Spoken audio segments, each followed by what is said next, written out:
Reign of Guilds is a new MMORPG that has recently arrived on Steam and is currently in early access.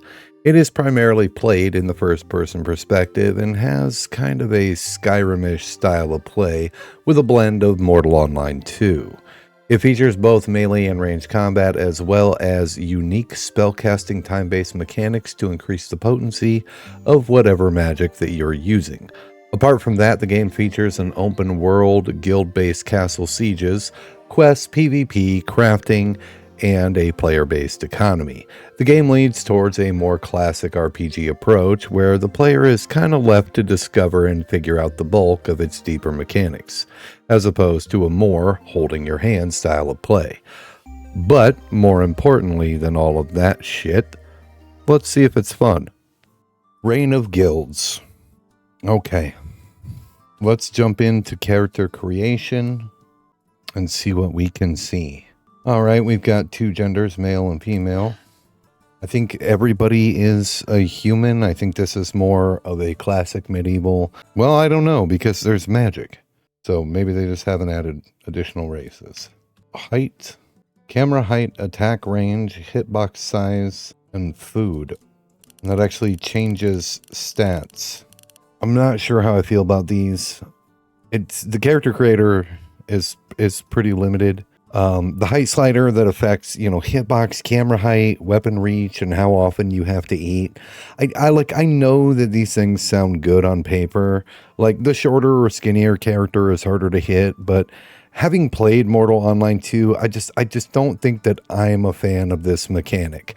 I just feel like it nudges players to choose a character based on like meta stats rather than, making a character that they would normally create. What I do think is odd is that my massiveness does not affect these things. Massiveness. All right, what about how muscular we are?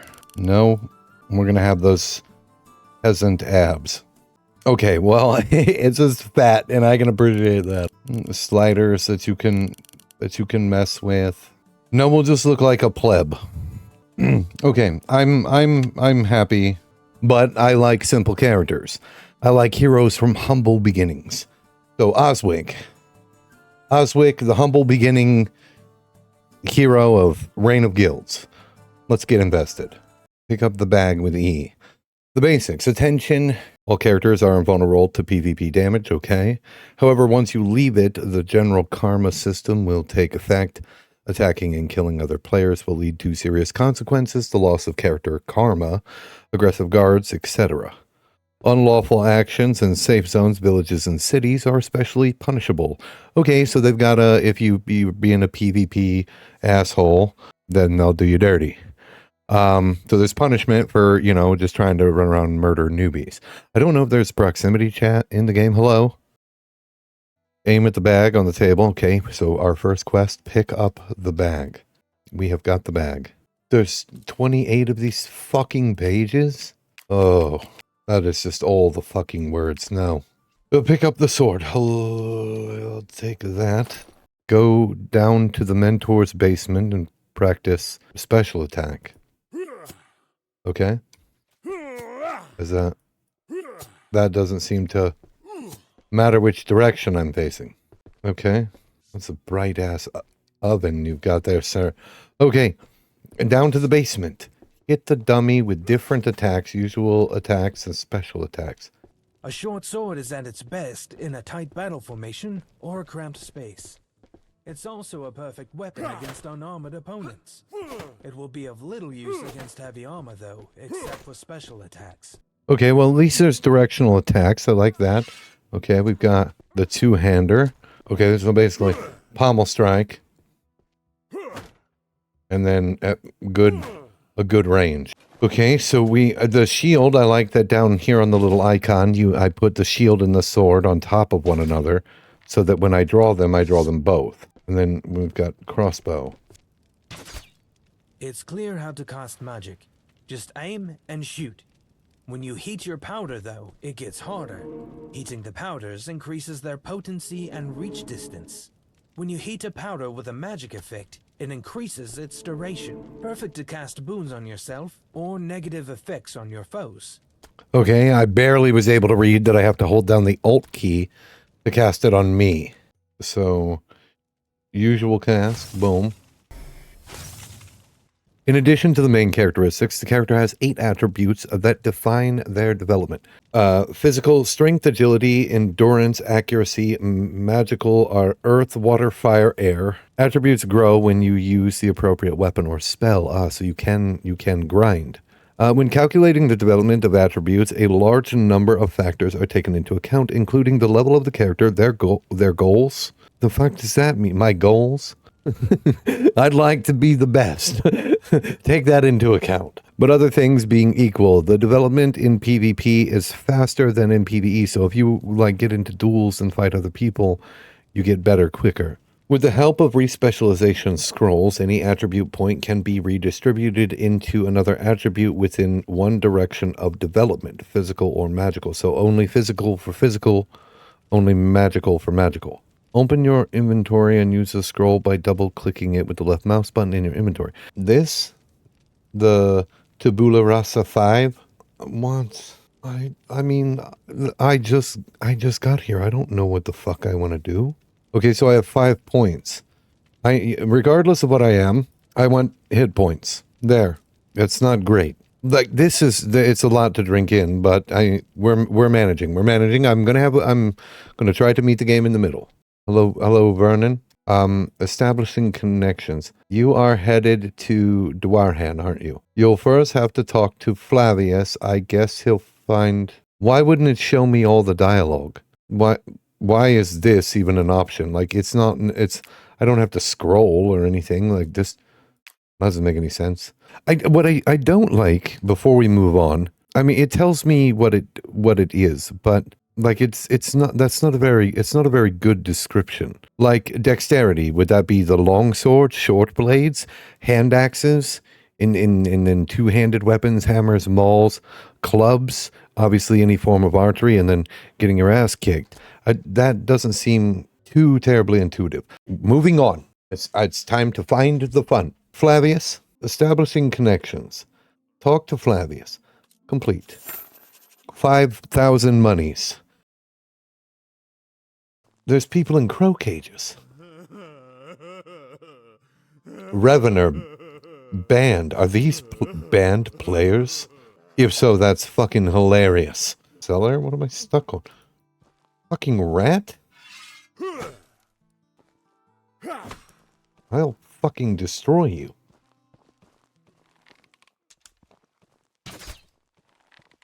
Boom.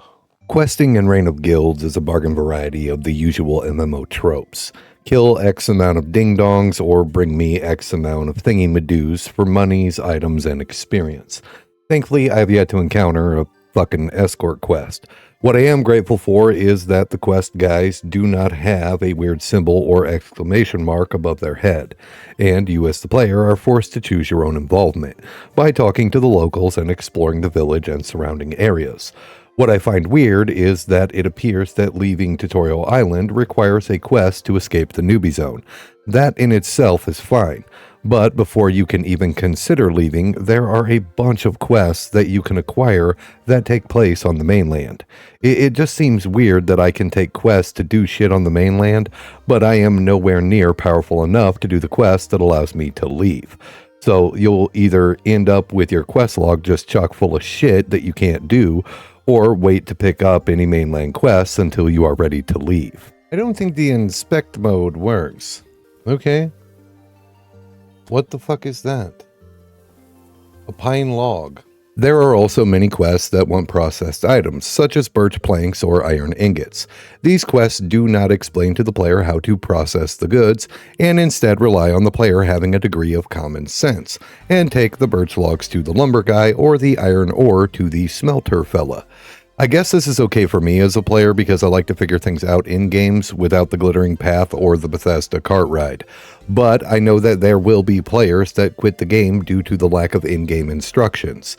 Most of the quests have hints in their description on the who's, what's, and how to get these things done, but I can foresee this being an issue with some players. Which brings me to the gather X amount of thingy-madoos quests. The game world is pleasant to look at in my opinion. but there are a lot of gatherable plants that just look like they're a part of the world, and the inspect feature of the game only works if you touch her correctly. By default, this is the F key, but majority of the time this feature just didn't work.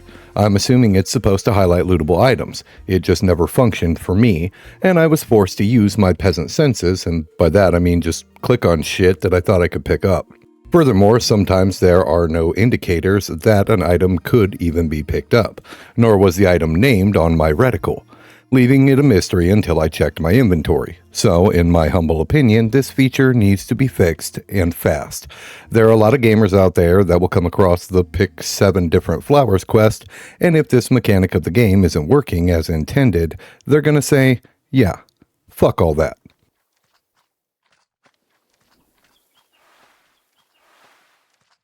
Are these stronger enemies? He's a level 3 stick. Oh! Okay, so the combat and Reign of Guilds is pretty basic. The hitboxes, they're okay-ish. The attacks from melee, although they feel impactful at times, can also feel floaty when you're fighting a quicker enemy, such as the wolves. Archery is kind of your bargain bin, arrow hits a-hole takes damage.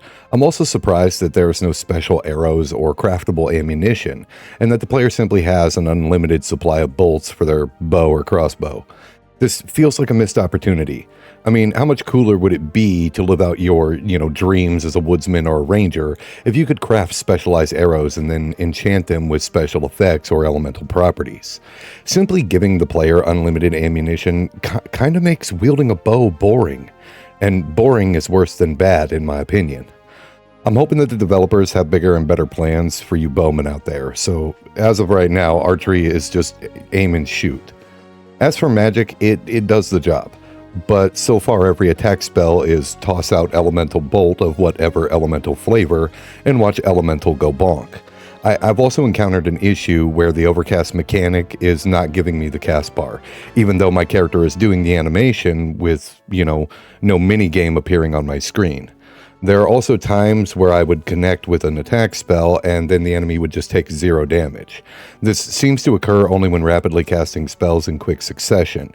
Now, if the enemy is resisting the magic, there should be an indicator that this has occurred, but for the life of me, I couldn't find one. Almost as if the game, hasn't recovered from the previous attack and just doesn't register my follow-up spell. Now, my intention is not to be too harsh. I mean, I play EverQuest and RuneScape and have no issue with how combat works in either of those games. I'm fine with a tab target MMO-based fight style, but that is not what this game is offering. So I do think some continued polish in the combat department is needed. My suggestions are additional directional attacks with melee characters, such as like a charging slash or a shield bash for the sword and board boys, and maybe like a stamina draining dodge for the basics of combat. Archery just needs way more love. I know that's probably difficult nut to crack because, how in depth can you make aim and shoot, but poisons and special ammunition could really flavor up the archery. Magic could also get a little love, maybe specializations in a certain school of magic, or the ability to cast a weaker version of the spell in one hand, allowing a more hybrid style of play of spell in one hand and weapon in the other. Now, with all of that said, I'm still on Tutorial Island, and I have no clue as of yet what all awaits on the mainland, and the later levels of the game, so take all of this with a grain of salt. These are simply initial impressions, and by no means a final verdict on the combat of Reign of Guilds. I think I'm going to leave it up here for tonight. We got through quite a bit. Pretty happy with the pacing of the game. I don't necessarily have a whole lot of bad to say. I mean, it's in early access. Do I think it's absolutely abysmal? No, I do not think that it's a bad game. It's grindy. There's grind, and there's a lot to get invested in. There's a lot to get involved in. I don't understand all of the things, and that's okay. That's okay that I don't understand all of the fucking things, because it's my first time sitting down to play. I feel like I got some pretty good gains for a first sit down to play. I think that the magic system is a little confusing. I think that the spell icons down here, these little pouches, a lot of things need more information. The leveling system, there's not a lot of explanation on how you raise these overall stats that are, without having to dive through, a wiki or whatever, their little help guide. There's 28 of these fucking pages? Oh, that is just all the fucking words. No. I'm pretty sure a lot of people have compared this to Mortal Online 2. I'm going to be honest, I played Mortal Online 2, and I had fun playing the game. I think that this is a superior product. And I'm going to say that because there are quests that don't involve go killing undead and bringing their heads back, or go kill bandits and bring their heads back. Right now, it's very bare bones. It's very bare bones, but for bare bones, I do think that the onboarding process is a little ass backwards. Having me respec points in the tutorial tavern. Well, I mean, I don't know what the fuck I want to do. I don't know what's good. You want me to respec, have me spend points, explain the points to me.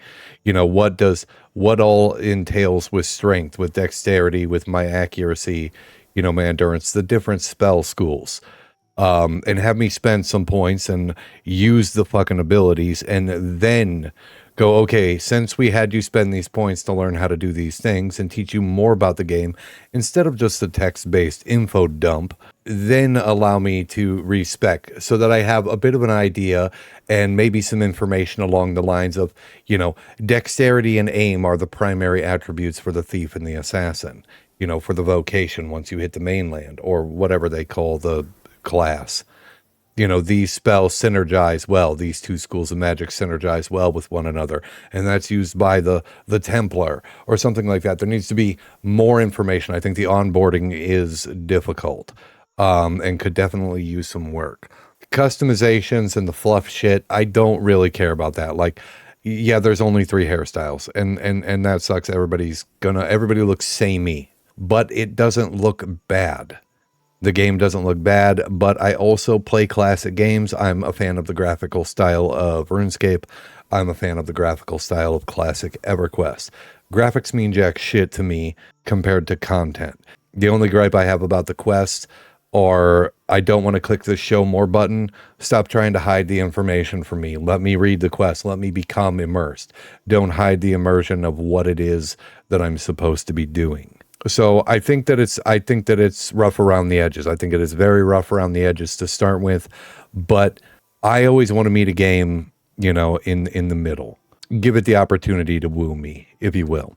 I don't know if that helped as far as initial impressions, as far as what's good and what's bad, but that's all I've got for you for today. So if you managed to diddle the subscribe button while watching all this garbage, I appreciate you. I don't think that I'm quite done with this game. I think I'll try to get off this fucking island and see what all the mainland has to offer. And who knows, maybe I'll have more to say by then. As always, a big badass thank you to my channel members. My favorite class skill, Dark Horses, KG1, Choppy the 8th, Oracle of Dawn, Sadoon Dines, the Distinguished Gentleman, Mr. Timothy Goldsmith, God damn, Mox the Dragon, and my brother Zombie. Thank you guys for the love and support. Membership only costs a single solitary doll hair and acts as more of a way to support the channel than anything else. As for the rest of you nerds, I hope you're having an amazing adventure, and I'll see you in the next one. Goodbye.